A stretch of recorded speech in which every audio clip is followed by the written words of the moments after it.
development.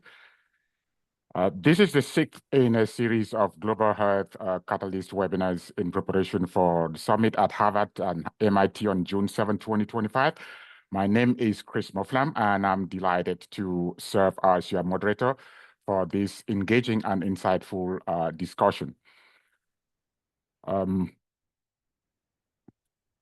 so, all right. Health financing is a critical issue that affects individuals, organizations, and national economies.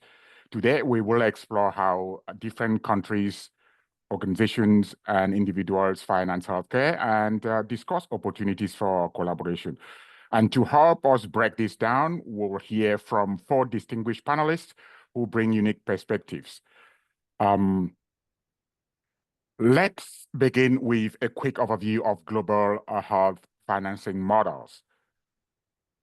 The key components of healthcare financing that an individual, organization, or country uses to generate, allocate, and manage funds for healthcare include a combination of out-of-pocket payments, government funding, health insurance, and private financing funded through philanthropy, donations, development finance, diaspora remittances, private equity, venture capital, and corporate social responsibility initiatives. Healthcare financing ensures quality healthcare access and delivery, boosts workforce productivity, drives economic growth, facilitates technology adoption in healthcare, and fortifies the healthcare system to withstand geopolitical shocks. Healthcare financing models vary by economic capacity, political vision, demographics, and technology, falling into four types.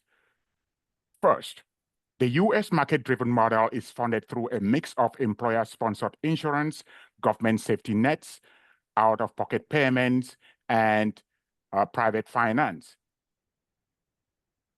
This market-driven model excels in research, innovation, choice, and employer-sponsored insurance, but struggles with affordability, complexity, and coverage gaps.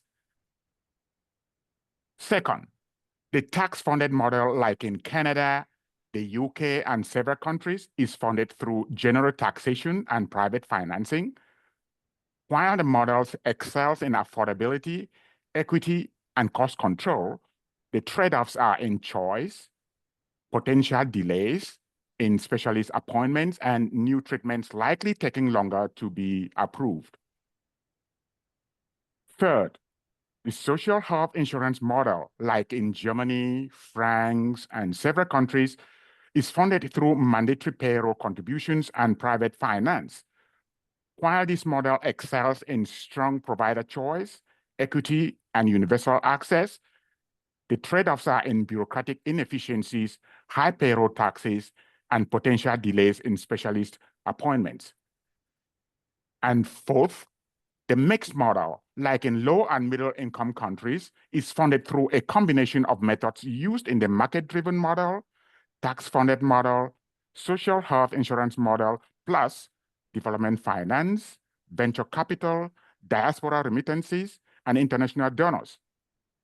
This model excels in expanding access, choice, and short-term funding, but struggles with dependency, reduced impact of diaspora remittances, variable quality between public and private health sectors, a lack of real-time payment visibility, and healthcare infrastructure sustainability.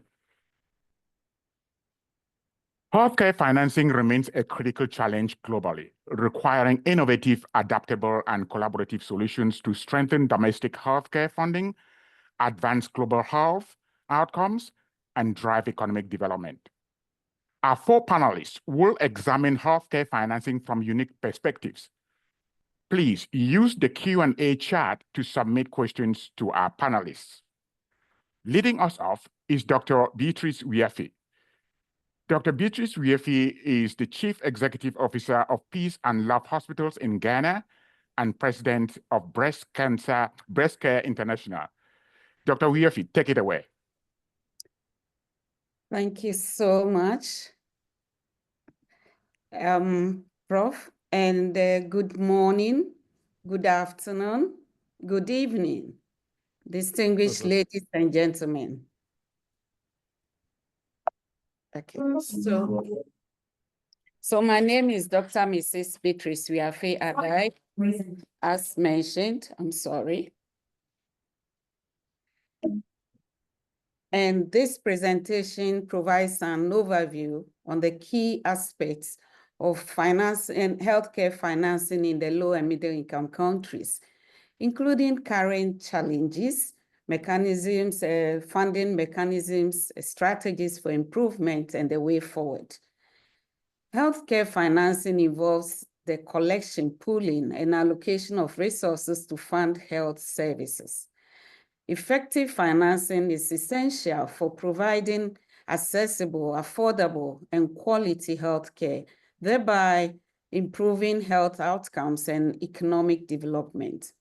Healthcare financing in the low and middle income countries is a huge component, a critical component when it comes to universal health coverage. Some of the common healthcare financing has already been mentioned, but let me touch on the general taxation and donor funding, where funds collected through taxes are pooled to finance health services, promoting equity but requiring efficient tax systems and governance. Social health insurance schemes. These are mandatory insurances that are contributed through the payroll from employers and employees. And this also has its challenges as well. The private health insurance is the voluntary insurance purchased by individuals or employers, often leading to inequities due to affordability issues. The community-based health insurance schemes, these are non-profit schemes organized at the community level, pooling resources to cover members' health expenses through often limited by scale and sustainability challenges. The almighty out-of-pocket payments, which is so common in most low and middle income countries, is the elephant in the room.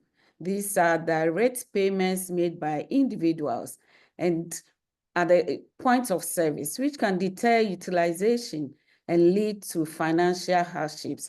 I want us to think about the fact that we are talking more about cancers. And so when a patient has to pay out of pocket, we all know what that means. And when that happens, there's this huge financial toxicity, and there's limited access to the necessary services. Fragmentation of health financing, multiple funding agencies and mechanisms can lead to inefficiencies, inequities, challenges in resource allocation, limited public funding. Governments often allocate insufficient funds to health, resulting in inadequate infrastructure and workforce shortages. The lack of effective monitoring and evaluation, as well as accountability, and sometimes we talk about corruption that exists. So the cost that the patients have to endure, we have the direct cost and the indirect cost. The cost of medications, cost of laboratory and diagnostics, the cost of rehabilitation, the transportation costs. But some countries are doing well to the extent that they even support transportation costs for patients during their chemotherapy travels. And the indirect costs, which we sometimes overlook, the travel time, since most of the cancer centers are in the cities, so patients have to travel for hours. And the waiting time at the health facilities. These are things we should also consider as affecting financing and how we are able to even pay at the point of service. There are strategies for improving healthcare financing, and allow me to mention a few: enhancing domestic resource mobilization, reducing fragmentation, implementing progressive financing mechanisms, strengthening financial management and accountability is very important, and also to leverage digital technologies. Utilizing digital tools can improve revenue collection and cut down some of the bureaucracies and some of the corruption, and also fund the management and service delivery. Despite the global commitments made by 193 countries to achieve universal health coverage and ensure that everyone has access to essential health services, financial hardships and these difficulties surrounding them is alarmingly off track. Over half of the global population do not have the adequate kind of financial coverage of essential health services. And a lot of them cannot afford the care that they need. The staggering projected cost of inaction, which is estimated at over 46 trillion, underscores the urgent need for effective strategies. The key question is, how can health financing strategies help countries, especially in those of us in the low and middle income countries, to transition towards integrated care systems that ensure accessibility, affordability, sustainability, and person-centeredness. A key step is to encourage greater collaboration between health financial experts and all other stakeholders. We shouldn't work in isolation. And despite all the problems that we face, we want to have more cancer survivors. And if we can do that, we need to look at the out-of-pocket financing that exists in most low and middle income countries. There's a need to strengthen low and middle income countries' capacity for drug and equipment manufacturing, and do everything that we can to strengthen the systems. With the right financing mechanisms, incentives, and regulations, the health sector financing could be effectively leveraged to catalyze more finances and additional investments in this area, thereby improving affordability and accessibility.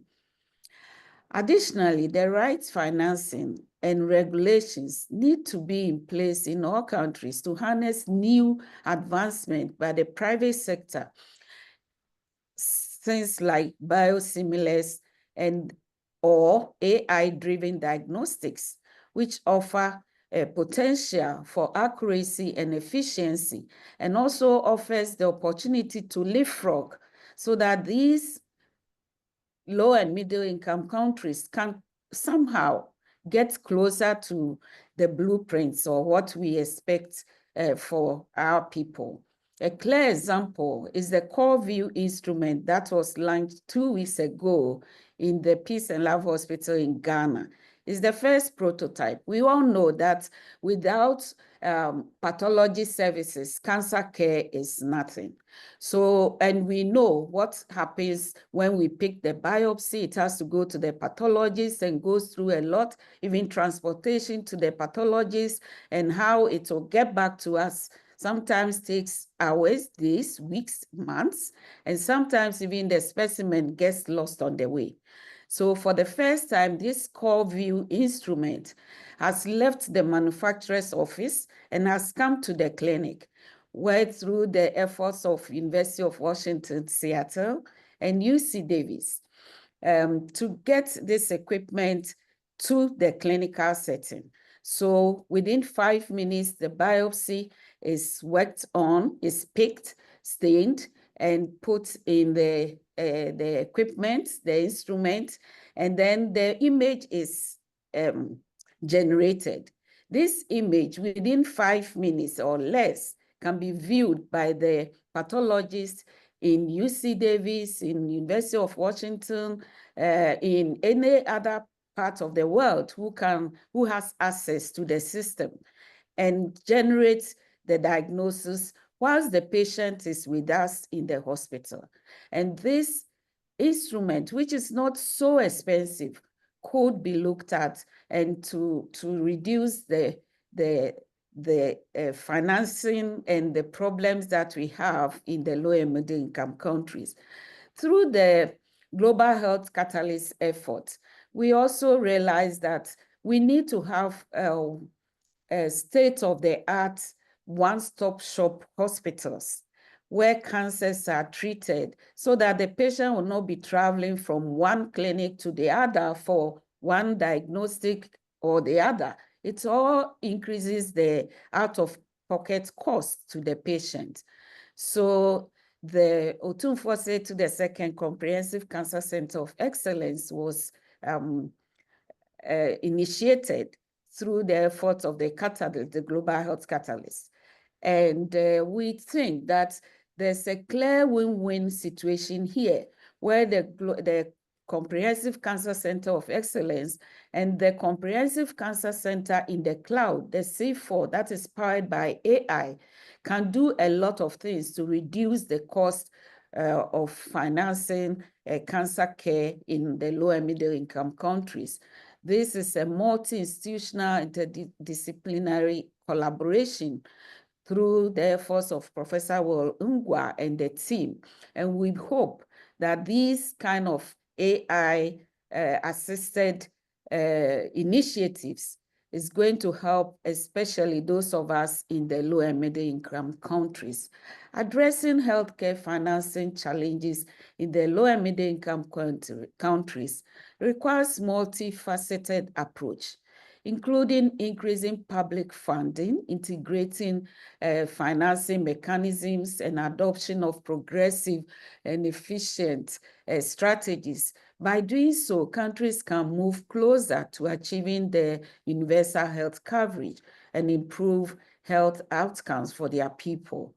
With the support of technology, such as AI, and like the C4, the Comprehensive Cancer Center in the cloud, we can improve the access and quality of care of our people, especially those of us in the low and middle income countries. Thank you so much. Yeah, thank you so much, Dr. Beatrice, for this eloquent presentation. You really balanced the critical factors of cost, quality assurance, and equity. Access is really critical. So I'm really appreciative of how you really balance this. Our next person to speak is Mr. Moin Chaudhary. He is the managing director of Grameen Kalyan in Bangladesh. He brings quite a lot of expertise to this space, and we are very, very excited to hear from him. Mr. Chaudhary, you have the floor, please. Thank you so much. Am I audible? Yes. Okay, great. So,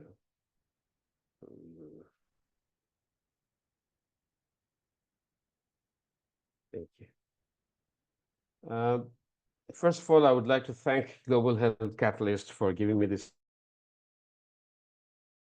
opportunity to speak in this particular gathering as well. As very privileged. So I'm the managing director for Grameen Kalyan, and starting with my presentations, just to let you know that we are the largest primary healthcare companies, in the private sector in Bangladesh. So I would try to take you to the presentation, what it entails and how we are operating, how we have made it an inclusive healthcare, and definitely what financing model that we are practicing, what we are thinking about, and at the end, what is our aspirations in the future. So to start taking there, first of all, let me tell you, this is our current head of the government, who was our past chairman, Dr. Mohammad Yunus, the only Nobel laureate in Bangladesh. So he was our chairman, and this company was founded by him some 28 years ago. So our mission is to provide quality primary healthcare, minimizing the health inequalities and addressing socio-economic setbacks. We try to bring rural healthcare and urban healthcare in one particular place so that quality is maintained. That's the main message. Our vision is to provide an inclusive world-class primary healthcare ecosystems across Bangladesh.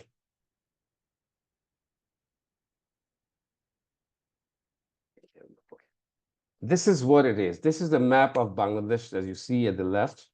And there are 64 districts, out of which we have our presence in 30 districts with 144 health centers, with little over 1,300 employees, and we serve 7.5 million patients a year in the country. This is the most important part here because providing this kind of service needs a lot of money, but we are yet not into that 100% cost recovery. Let me tell you why. Because in primary healthcare, cost recovery is extremely important for the sustainability. What happened is when I took over in this particular company, it was 67%, but with the inclusions of, as you can see here, reception, then waiting place, advanced lab, then the layout of the room, the pharmacy, then some inclusion of the cataract and electronic medical records, because it is absolutely computerized now. I have come up from 67% to 87% within 3 years. So this is one way of increasing the sustainability of a primary healthcare by providing one of the best-in-class services for not only for the urban areas, but for the rural areas. Bear in mind that we look after those patients who cannot afford healthcare. So we made it so affordable for them. The price is so low. That's one of the reasons why our cost recovery is 87%. One thing I must say that we operate with a principal business, the founder of which is also Professor Mohammed Yunus. I'm sure some of you know about the social business. So if you have any questions about this, I can answer later. These are the products and services we have, like doctor's consultation, pathology tests, vaccination and immunizations, ultrasound, pharmacy service, telemedicine, outreach health camps. All this you can see here up to the cataract eye surgery. Why I'm saying that this is very important for making an inclusive healthcare is there has to be a segmentation of primary healthcare, that what are the things that you will give to the people for primary care and what are the things you should give for the secondary care and what they should get in the tertiary care. So Grameen Group as a whole has that particular ecosystems. That means we have primary healthcare, a company, we have secondary healthcare company, we also have tertiary healthcare. And on top of it, we also have digital healthcare. So we are the largest healthcare ecosystems in Bangladesh in the private sector. The healthcare activities of Grameen Kalyan is like doctors' consultations, diagnostic services, school camp, quality medicine, satellite camp, and domiciliary services. Very importantly, these are the things we have included now: ultrasound, cataract surgery, ENT, telemedicine, eye care, and X-ray. Cataract surgery, why I have included is, in our country, even from 18 to 75 years of people, many people are suffering from eye problem. And in the developing nation like Bangladesh, I think in 10 years from now, we need to have cataract surgery center in each and every health centers, because we need to look after our citizens, especially those who cannot afford healthcare. Now, when I talk about a health center, I'll take you to the patient journey, how it works. Like somebody comes to the health center, this is absolutely 100% computerized. So when the patient comes, straightway comes to the reception. From here, goes to the doctor's room. From doctor's room, before that, the EMR is taking place here with all his electronic medical records. From doctor's room, after doctor prescribes, he or she goes to the pathology. Maybe the women goes for the ultrasonogram, and then the others go for the advanced lab tests. This is the lab. And from there, with the test reports, it all happens in particular one day and at the same time, all in one place. And then goes back to the doctor. And then when they need the medications, they come to the pharmacy in the same place. take the medicine and go out. This is a one-stop solution for the people, those who come for the primary care in our health centers. This is what we do yearly. Like, as I said that we are the largest primary health care, this is the reason, because 700,000 people comes to our centers for direct treatment, whereas we have 110,000 ultrasonogram, almost 500,000 pathology tests per year, and 7 million people gets into our network because we have 600 healthcare assistants who goes to village, which is almost, they're covering 5,000 villages in our country.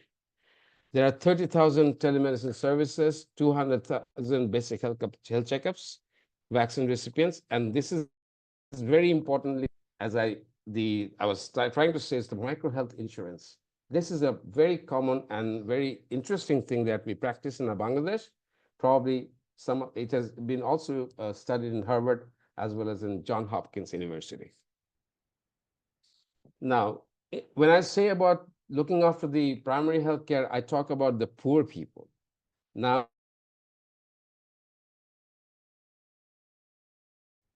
the first and foremost thing we care is quality.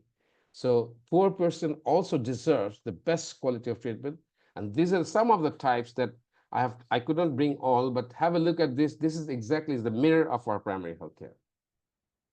This is another one. See how a doctor's room look like, how a patient waiting room look like, how an ultrasonogram office look like.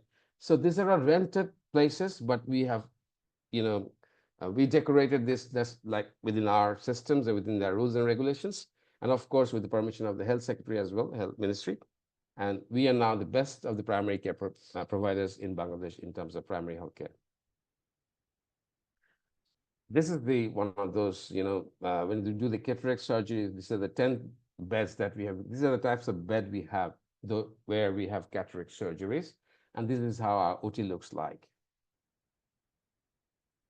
When I talk about lab services, this is something, a new innovation that I've done was advanced lab.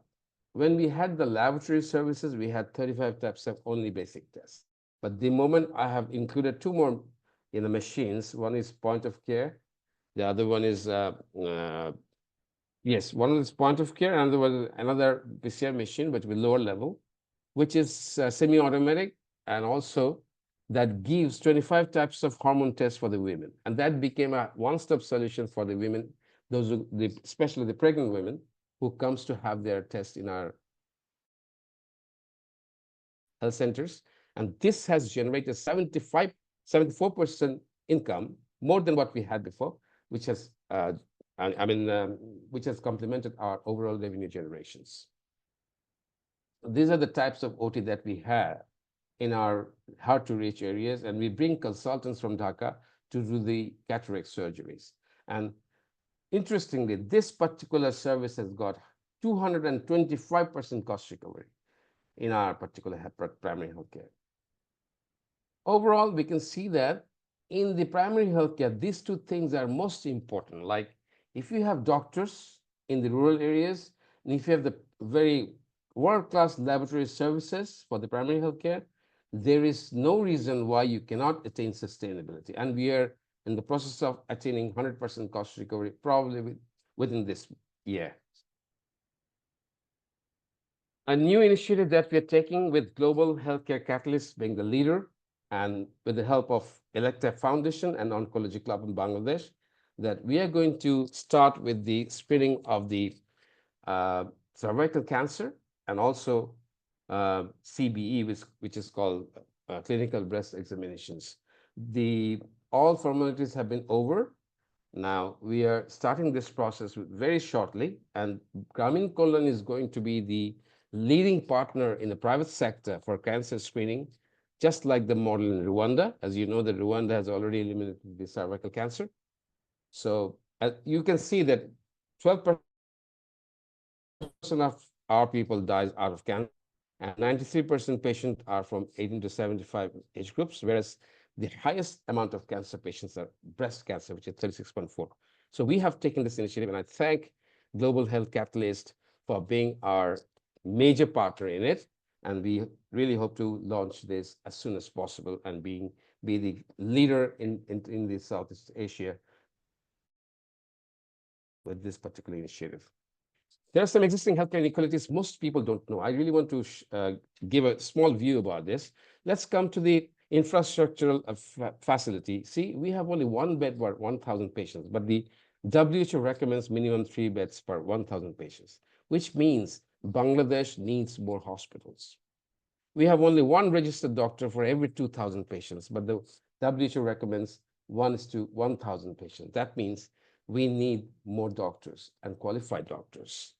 And the pathetic thing that I'm experiencing at the moment, that we are experiencing, is we have only 3 nurses for every 10,000 patients, whereas WHO recommends 200 nurses for 1,000 patients for the general hospital and 300 nurses for 1,000 patients for the teaching hospitals.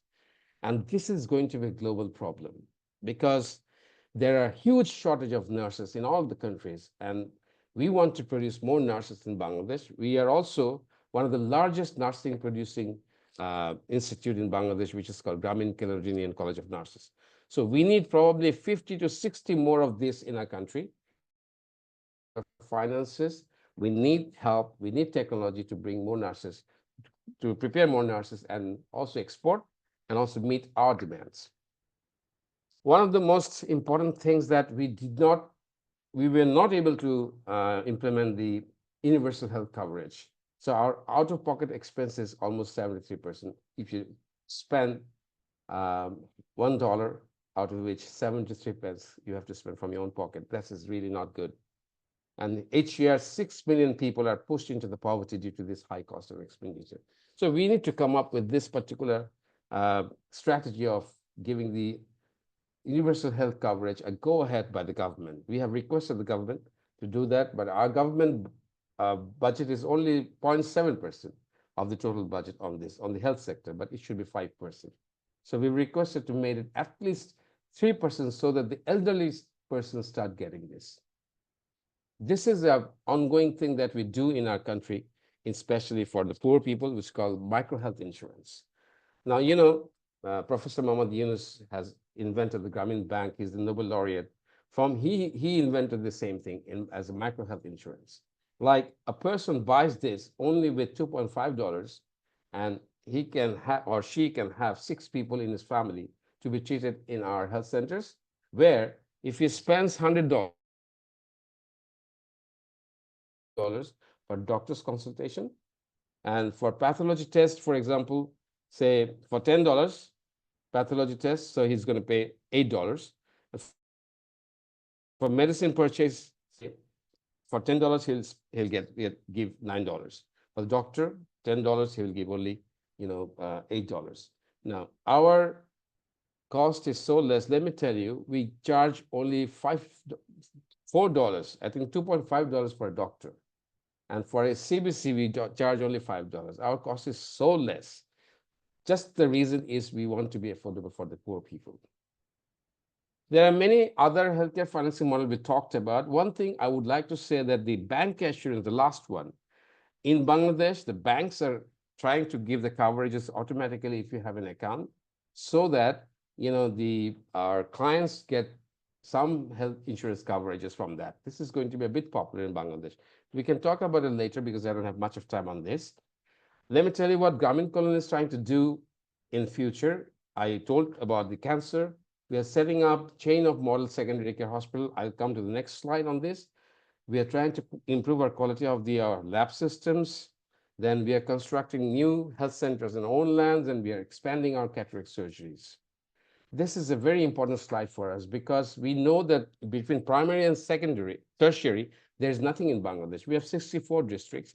Grameen has the capability, Grameen Kollan has the capability to build 50 more hospitals, like 150 to 200 bedded hospital in all the districts, so that you can take care of the patients before they go up to the tertiary. Otherwise, what happens is everyone jumbles in the same hospital in particular model, and one is going to be built very soon. We are also open to the financer as well as the collaborator to come up with us to build a social business pharmaceutical company in Bangladesh. We have the land and we are ready to have a partner as soon as possible. And we want to have the best-in-class pharmaceutical industry in our country. That's it. I think I've finished my presentation. Thank you very much. Thank you so much, Mr. Chaudhary, for your wonderful presentation. The experience in Bangladesh is definitely so teaching with the Grameen model.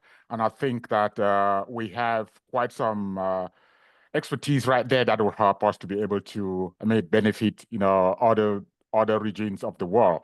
But again, thank you so much for your eloquent presentation. Our next Thank you very much. presenter is Dr. Efwa Yoke, faculty and global health tech leader at the University of Washington, USA. Dr. Yoke, walk us through your perspective. Thank you, Chris. Can you guys hear me? Yes. Thank you, Chris, and thanks to my fellow presenters for the remarkable presentation. I will take you guys through a different route. I will be presenting two digital health solutions, the GlowCasa app and the eClinic Africa app. These are my disclosures, and I tailored this presentation based on, our email exchange and the content with which the presentation was supposed to cover. So I'm going to touch on three elements, the healthcare investment, how diaspora remittance and digital technologies, all of these blended together can help improve access to care. And my presentation is going to come from the perspective of the eClinic Africa and GlowCasa apps. And so I believe that all of us, remember living through the times of 2019 during the COVID era, where we all lived through that, saying that necessity was the mother of all inventions. And we saw so many inventions come up that we thought were very futuristic. In the years since, we've seen over $500 million investment in health tech startups in Africa. And these have spun from, telemedicine platforms through online pharmacies to what we currently live in the AI, world where we have AI-powered, technologies. And us developing the eClinic Africa apps and the GlowCasa app was our way of contributing to the investment into, healthcare.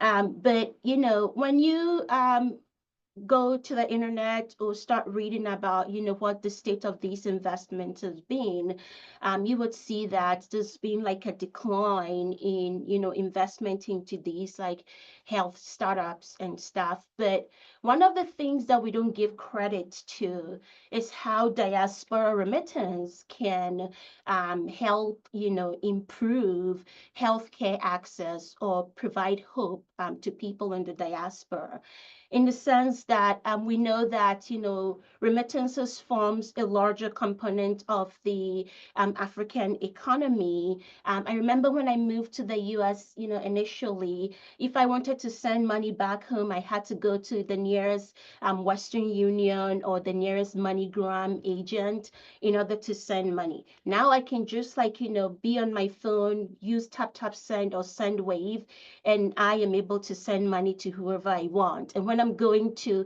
my home country, Ghana, I don't take money with me anymore because everything is connected, to the app.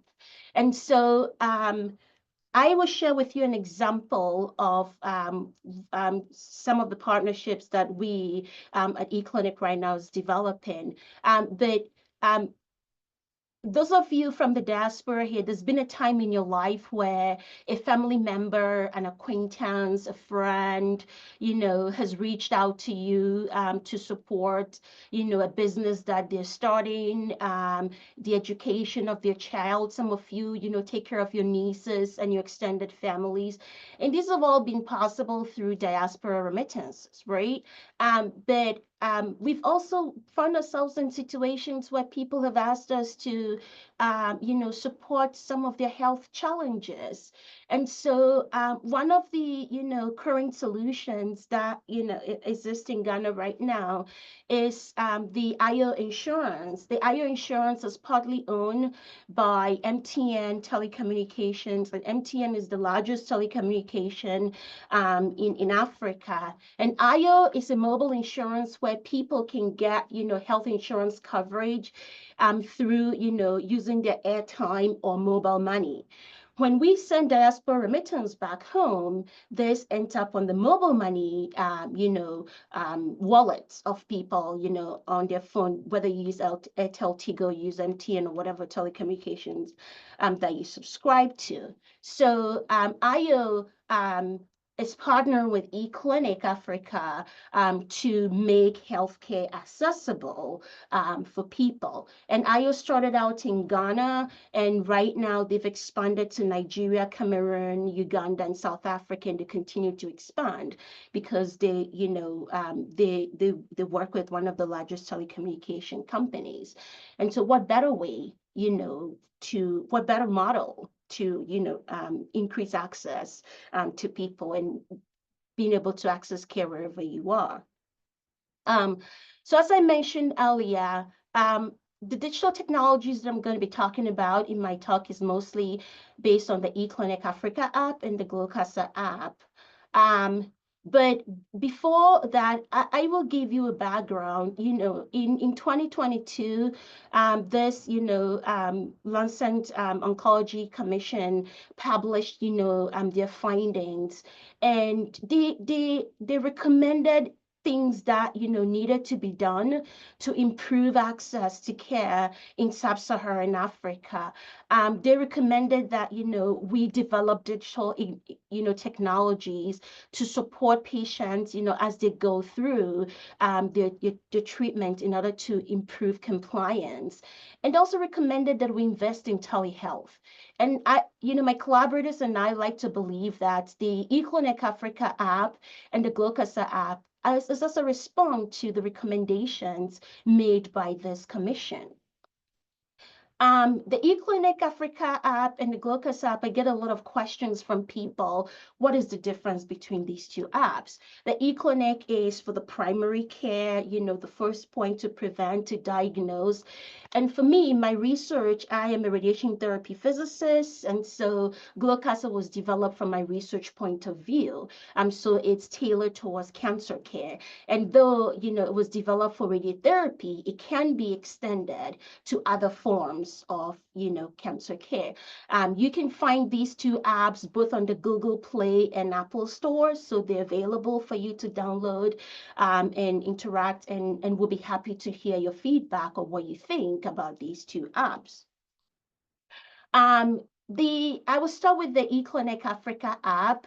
The app, we went live about a year, almost a year ago, back in summer, July 2024. The app has several features, but I'm going to focus on two of these features for the limited time that I have for this presentation. There's a lot of talk about brain drain, but I don't hear a lot of people talking about how we can put the brain back into where they left. We have a lot of healthcare professionals and physicians who migrate from their home country and still have their licenses very active. But when they migrate to new countries, sometimes some of them stop practicing altogether. But we talk about how there's a health crisis back home, and what better way to have people put the brain back to, or support care in their home countries where they still have active licenses. So one of the, things that we're thinking about when we're developing the app was, how we can provide diaspora service, for people back home. In addition, we work with one of our physician collaborators. He's a radiologist to develop the health passport. And throughout my life, when I was growing up in Ghana, I would go to the doctor. But when I moved to America and they would ask me what my family history was, I had no idea what my family history was. And so because all the health information were in, paper folders and files in my mother's wardrobe and cupboard. And when you have information hidden, there's no way, you can trend or track, or even like, find those information. I get a lot of, my mentees like making fun of me because I'm all about digital, just query Control F, and then you can find everything,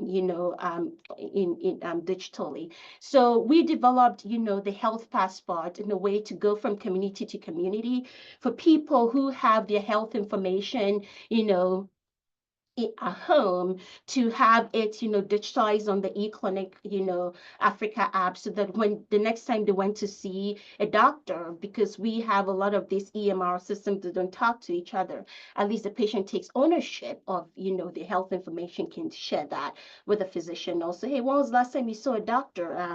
They tap, it's like, oh, I saw a doctor on March 29th, 2024. So much easy to do that. So we went live last week, Friday. So here's Dr. Charles York.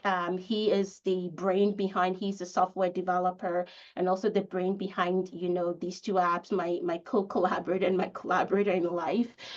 So we went live in one of the, universities in Ghana, Wisconsin University International in Accra, to, start introducing this to the student and also to other people in the community. And I'm happy to, chat with you more about this post my presentation. So that leads me to the GlowCasa app. So the GlowCasa pretty much is the Global Oncology Cancer Surveillance and Symptom Assessment app. And I tell people that, I speak Tree language, growing up, and it was very important to me because I was developing this with the patient at the center, to put, to make the patient aware, to take ownership of their health. So Casa in the Tree language is speak. So the Glow Casa phonetically, I was trying to, give a voice to the patient. And you've had, my my fellow presenters talk about limited access to care and prolonged, people, taking longer time to access care. For those of you who are not, in the radiation therapy background, I'll just give you a high level concept of, the GlowCasa app. So the radiotherapy centers in Africa are very centralized, right? And because they're centralized, it takes people much longer time to travel to access care, which in effect, prolongs, the treatment time. People get fatigued, they don't complete treatment. So then, there's the issue of compliance there. And we all know that when patients don't complete their treatment, they run the risk of recurrence. In addition to that, you have all this information sitting in paper folders and files, which makes it difficult to trend, to track, to find patterns. And so, GlowCasa, again, from my research point of view, was developed, to be an answer or to bridge that access, to care gap. We completed our, National Science Foundation ICOR, customer discovery phase. During this phase, one of the things that you do is interview potential users of your app or the product that you've developed, because it's very important that the people that are going to use it understand, or you're developing this for people to use, and you don't want to develop things that people would not use. So during the course of the innovation core, I interviewed past survivors, I interviewed people in industry, I interviewed physicians, and some things, stood out. We had some of these features in the app, but some things, stood out. I heard, what my potential customers, or potential users said. And when patients undergoing radiation therapy, they tend to see doctors, one day on treatment. So we have that on treatment visit. In North America, in developed countries, these patients, have a way to communicate with providers through the EMR, but in Sub-Saharan Africa, we don't have those systems, and I keep saying Sub-Saharan Africa because that is the context with which I understand this, and I'm sure that, similar situations happen in other low and middle income countries.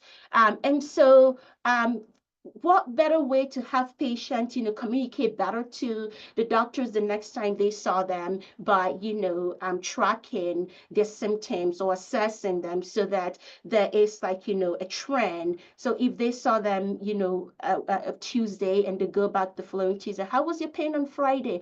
It was a 9 out of 10 or it was a 2 out of 10. So at least there's a better understanding, a better communication with the physician. In addition, survivors expressed, the feeling of loneliness when they were undergoing treatment. That one survivor shared with me that when she was diagnosed with cancer, she felt like her family was planning her funeral because cancer diagnosis has become synonymous to a death sentence. And this person wished that, they had heard other people's stories or had, like so that they felt less lonely in the experience. So full disclosure, this, I'm just sharing Dr. how Yoke, the due to time, please. okay, Time. I'm almost done. The session, this is what my community support looks like, and I use ChatGPT to generate this to show how this platform works. We have made some progress, on the research side, and my collaborator, Paula, is going to be sharing our findings in a conference in June.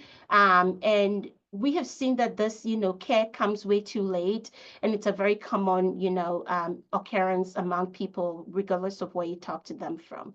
Our eClinic and GloCasa apps, are more than just digital tools. We're building a lifeline for patients who deserve to be seen and heard and supported, from the moment that they're diagnosed to treatment through surveillance.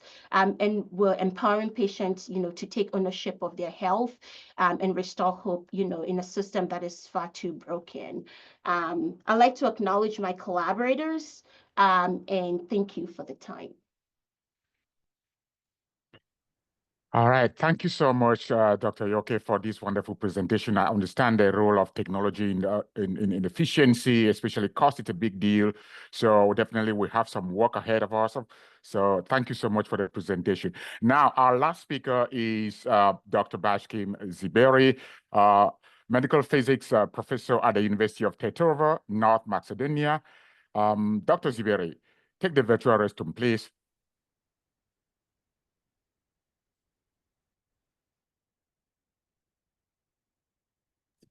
Yeah, sorry, my microphone was off.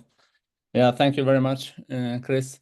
Yeah, also due to the time constraints, I will just shortly describe another region that is very close to a very developed part of the Europe, but still it lacks in terms of let's say financing or qualitative financing of the healthcare system. So I will just briefly show some graphs.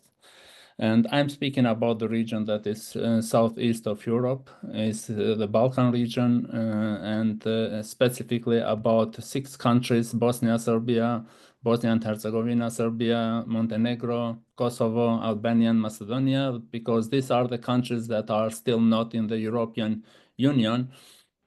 And we'll compare the data regarding the European Union countries. So this is a chart that shows that the current health expenditure over the years in the here first. For 2018, between the developed countries and Balkan countries. Here you can see in the right the Balkan countries, North Macedonia, where I'm coming from, and all these countries here are Montenegro, Albania, Serbia.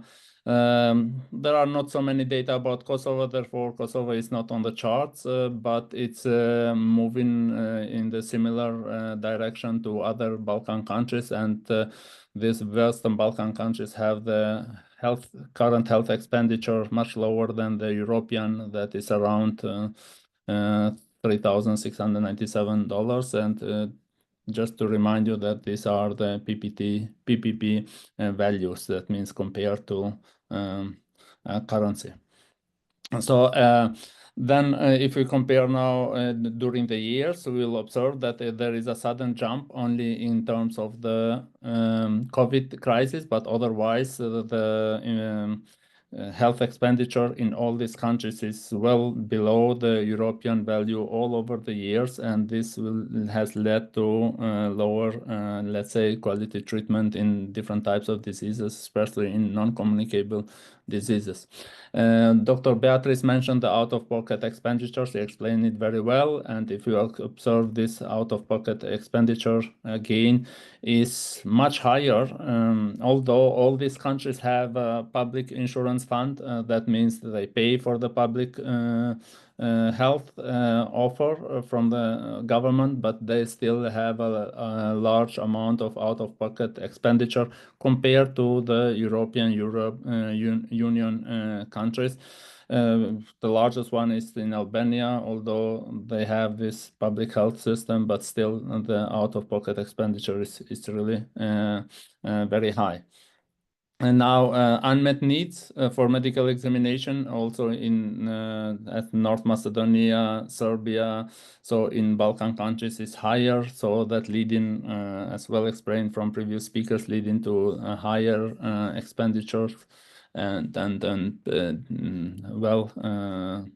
more larger discrepancy between, let's say, a healthy part of society and low-income families, and that will lead to that they have an, let's say, unfulfilled needs related to the public, to the health issues of the families. Now, if just compared in terms of North Macedonia, we'll see that North Macedonia and the countries that are upper middle income countries, or that all the Balkan countries fail in this group, it's really lower than in the other part of the European Union countries. All these countries, of course, they have this primary, secondary, and tertiary healthcare system services, but especially this lack is due to the primary care system that is, let's say, underdeveloped, and it's with the limited rights regarding the prescription of medicaments and also prescription of specific diagnosis tools. This, for example, lead to huge differences in incidence and mortality rates, for example, for non-communicable diseases in Balkan countries related to the Western European countries, where the mortality rate in Balkan countries is like 65%, and in European countries is around 30%. And this is a graph, but due to the time constraints, I will just skip it. And also there are some publications that show that this discrepancy between health expenditures per capita by female and male to these non-communicable diseases and related to the mortality to incidence ratio shows that the investment in healthcare system is related at the end with saving lives. Thank you very much for your attention. Thank you so much, Dr. Ziberi. Now, sorry, Chris, I know that we are a little bit too late, so I rushed over the slides. So that's okay. So the conversation is going to go on, but I just have one quick question on the chat. I think this is to Mr. Chaudhry. It's about the connection between microfinance and healthcare financing. Can you speak just a little bit? I mean, just a few seconds to that. Yes. Microfinance insurance is something like very less amount of money that you do. If you know the concept on micro health insurance as well as microfinance, is like in Grameen Bank, without any collateral, a poor person can take some money and build his future or her future, especially the women. 97% are women. So they build within their homestead gardens, or they do the farming, they do buy their cattle. So this is the type of finance they used to take for, increasing their living standard. So that came to our help as well. Like you just pay, $3 or $5, max $2.5. You do not get anything free, but what you get is concessions. Like When you come to the diagnostic facilities, then you get, 20% discount. When you see the doctor, you get 20% discount.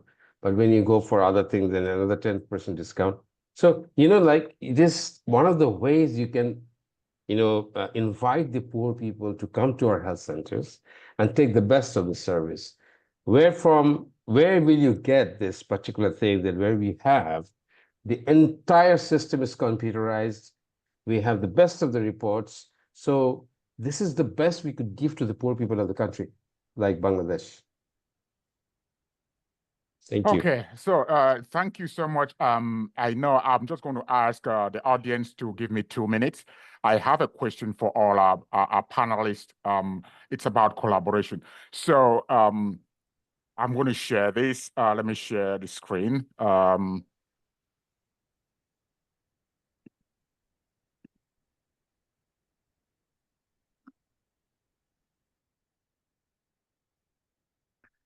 All right, so how can organizations and countries really collaborate to share best practices in healthcare financing while adapting solutions to local economic and cultural contexts? Can anyone share some thoughts on that?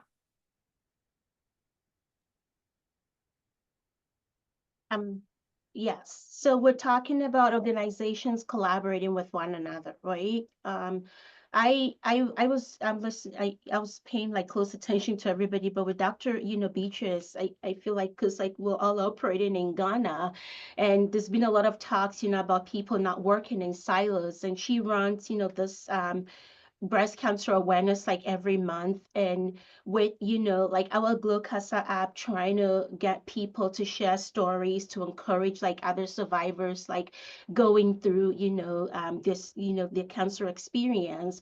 I feel like one of the ways, like using the panelists here as an example, is like we from Glow Casa could collaborate with Dr. Beatrice like on her breast cancer awareness in order to like hear stories from survivors and give hope back to the people. And in terms of healthcare financing, she runs a clinic. The IO4U insurance finds a way to have people to get healthcare coverage, and conversations could be had with this telecommunication company that is very large and has lots of subscribers to work with her clinic in order to give coverage to people through that financial model. Great. May I also say something? Sure. Yeah.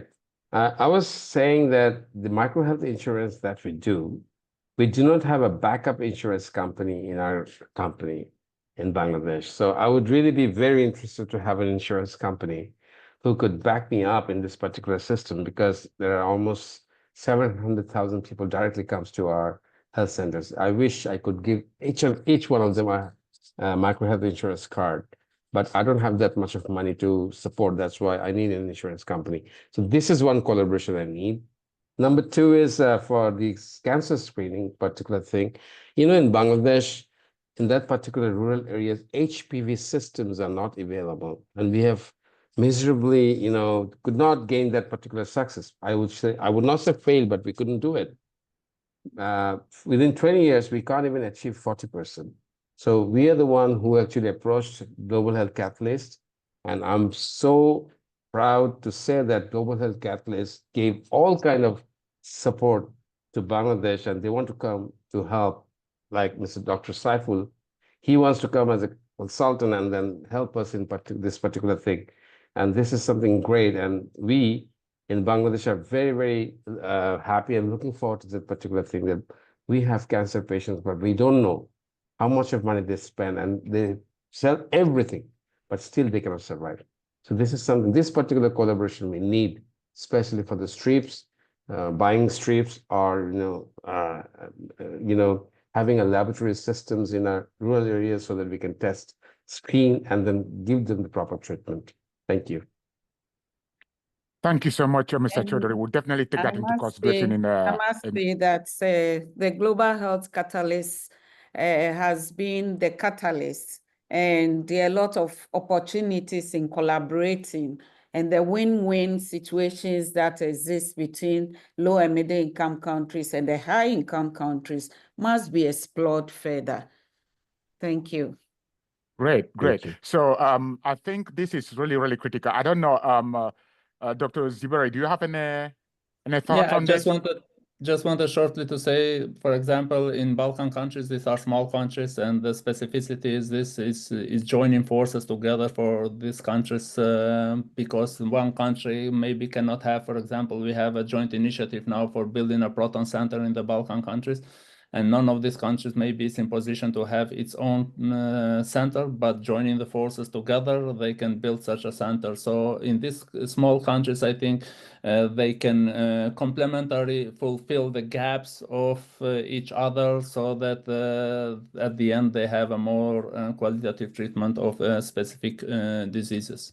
That the specificity of the region that can be used, and in this term, building on the pillars of the global health catalyst of joining forces together, collaboration, it's very important to say it. Yeah, thank you so much. Definitely, I'm listening, and I will definitely develop a concept, collaborative concept on all of the inputs that you have provided, and to take some action on these thoughts. So on a final note, to our audience, I'm going to ask if you could adapt one healthcare financing model from another country to your own country, what would it be and why? I repeat, to our audience, if you could adapt one healthcare financing model from another country to your country, what would that be and why? Send your responses to chris@globalhealthcatalyst.org, chris@globalhealthcatalyst.org. You see that on the bottom of the screen. And we will definitely continue the discussion, and we appreciate your responses and feedback. So much appreciation to our audience for joining Global Health Catalyst webinar today. We hope this was informative and actionable. I also want to thank our distinguished panelists for their insights. Our next webinar is on April the 26th, and will focus on phytomedicines. That will be moderated by Dr. Flory Augustin, and he is a lecturer at the Northwestern University, focusing on chemistry. So I think we want to invite you and hope you will join us in 2 weeks. Again, thank you kindly for your participation, and it was a great discussion. Thank you. Thank you very much.